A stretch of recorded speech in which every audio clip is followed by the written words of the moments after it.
Appliquons maintenant les formules qu'on vient de voir dans les miroirs sphériques avec un premier problème. Un objet est placé à 6 cm d'un miroir concave d'une distance focale de 2 cm. Quelle est la position de l'image? Donc, comme première donnée, nous avons la distance de l'objet qui est à 6 cm du miroir. On a une longueur focale de 2 cm.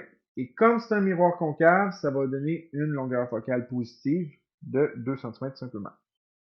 Et on cherche la position de l'image, donc DI. Comme on a le DO et le F, et qu'on cherche le DI, on va pouvoir utiliser la formule suivante, qui est la formule du foyer. On remplace nos données, et on va vouloir isoler 1 sur DI, en faisant moins 1 sur 6 cm de l'autre côté, comme ça ici. Par la suite, on veut avoir le même dénominateur entre les deux. Donc, supposons qu'on veut 6 comme dénominateur, je vais faire x3 fois 3. Ou encore, j'aurais pu simplement multiplier à gauche par 6 et à droite par 2. Donc, dans mon exemple, ça me donne 3 sur 6 cm moins 1 sur 6 cm, ce qui me donne 2 sur 6 cm. Je fais ensuite le produit croisé, 1 fois 6 cm divisé par 2, ce qui me donne 3 cm. Comme deuxième problème, un objet est positionné à 8 cm devant un miroir concave et une image inversée se forme à 20 cm du miroir. Quel est le grandissement? Ensuite, interprète-le. Interpréter, ça va être de donner un sens à la valeur qu'on va obtenir. Donc, l'objet est placé à 8 cm du miroir, donc c'est le DO.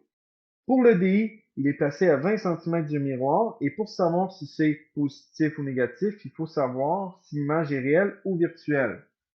Comme c'est une image inversée, ça veut dire que c'est une image réelle, donc c'est positif, comme ça ici. Et on cherche le grandissement G. Donc, comme on connaît le DI, le DO, on va faire G est égal à moins DI sur DO. Donc, moins 20 cm sur 8 cm. Les unités de mesure s'annulent, ce qui me donne tout simplement moins 2,5. C'est normal qu'il n'y a plus d'unité. C'est juste combien de fois plus grand ou plus petit est l'image par rapport à l'objet. Comme c'est négatif, ça veut dire que c'est une image qui est inversée, ce qui concorde avec les données du problème. Et comme la valeur absolue est plus grande que 1, ça veut dire que mon image est plus grande que l'objet.